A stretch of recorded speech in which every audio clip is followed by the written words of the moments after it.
के दौरान ही। तो उन्होंने कहा कि भाई ठीक है, चुनाव बाद मुख्यमंत्री जी ने कहा हम इस पर देखेंगे इसको। लेकिन सत्यता यही है मिश्रा जी कि बिना मुख्यमंत्री जी के निर्देश के किसी अधिकारी की कोई हिम्मत या कोई चीज नहीं है कि अपने आप बढ़ करके कोई काम कर सके। ये सच्चाई यही है।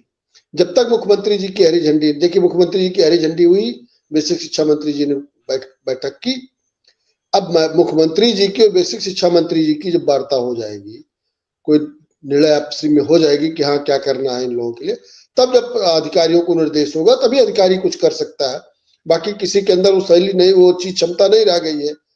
वो पुरानी बातें दूसरी थी मिश्रा जी, लेकिन अब इस दौरान जो भी निर्णय होते हैं पहले ऊपर से निर्णय हो जाते हैं, तब फिर शासन में उस पर कार्य शुरू होता है।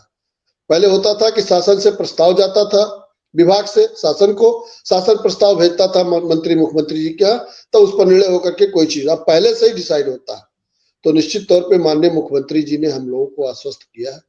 हम लोग पूरी तरह आश्वस्त हैं और पूरा विश्वास भी है कि निश्चित तौर पे माननीय मुख्यमंत्री जी का आश्वासन जो है वो निर्देश है वो पूरा होगा, हम लोगों की समस्याओं का निराकरण होगा, ऐसा मुझे विश्वास है।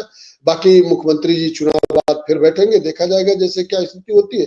अगर आवश्यकता पड़ी तो फिर एक दो टर्म हम लोग मिलने का प्रयास करेंगे माननीय मुख्यमंत्री जी से, मंत्री जी से और प्रमुख सचिव से, सारे लोगों से।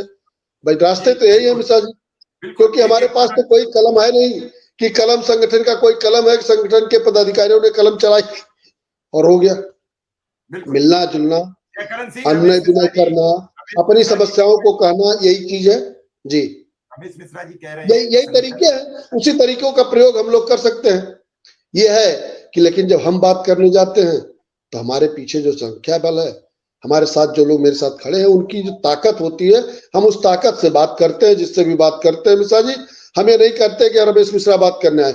हम एक शिक्षा मित्र के पदाधिकारी के हैसियत से अगर बात करते हैं तो जो मेरा एक सबसे नीचे तबका का भी, निचले स्तर का भी शिक्षा मित्र बैठा है, उसकी समस्याओं को लेकर के और ताकत के साथ बात करते हैं, बड़े आत्मबल के साथ बात करते हैं कि लोगों ने मुझे संबल प्रदान किया है, तो इनकी बात, इनके हकूक की रक्षा के लिए निश्चित तौर पे, चाहे अधिकारी हो, चाहे कर्मचारी हो, चाहे मंत्री हो या कोई भी हो, विधायक हो, सांसद हो, सबसे अनुनय विनय के साथ और बड़ी विनम्रता के साथ हम लोग करते हैं कि ये हमारे शिक्षा मित्र की समस्या।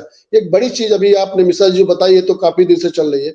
हमारे कई साथियों ने हमसे भी अनुरोध किया इस चीज को कि सर बिटिया शादी करने के योग हो गई है। हम लोग मान लीजिए कहीं भाई पटीदार या नात रिश्तेदारों से कुछ व्यवस्था करके व्यवस्था बना लिए हैं कि शादी हम बिटिया के अपने हाथ पी ले करें, लेकिन जाने के बाद जब जैसे ही किसी को पता लगता है कि भैया आप क्या कर रहे हैं, तो शिक्षा मित्र हैं, तो उसे लगता है कि भाई हमारे स्टेटस के खिलाफ हो जाएगा। ये पता नहीं हमारे लोगों की आव भगत खातिरदारी कर सके या ना कर सके, खिला पिला सके या ना खिला पिसा सके, या हो सकती है कि ये लोग कुछ दे ले सके या ना दे ले सके। ये सारी चीजों के भौर जाल में आदमी प्रयास करता है कि इनको धीरे से टरका दो, भैया अभी हमको करना नहीं, अगली बार करेंगे, सोचेंगे, देखेंगे, बात करेंगे आपसे। तो ये कई लोगों ने इस तरीके का प्रश्न किया हम लोगों से और बात अपनी पीड़ा बताई है। ये वास्तव में सोचनीय विषय है कि एक शिक्षा मित्र अगर मान लीजिए कहीं से व्यवस्था भी कर ले अपने नात रिश्तेदार घाई परिवार से, तो शिक्षा मित्र के नाम पे, क्योंकि सबको पता है, एक एक बच्चे को पता है कि आज शिक्षा मित्र 10,000 रुपया पाता है। ऐसा कोई नहीं जिसको न पता हो, कहीं भी चले जाए। और बहुत से लोग ऐसे हैं, गांव का पट्टीदार है, वो नहीं मानता, वो जो कहता है आपको 40,000 मिल रहे हैं, आप झूठ बोलते हो। गांव का पट्टीदार नहीं मानता, बाकी सब मानते हैं। बाकी तो मानते हैं कि आप बिल्कुल, आपके पास कुछ नहीं है। जयकरण सिंह जिस तरह कही अभी बड़ी बात है कि सबको वही चीज है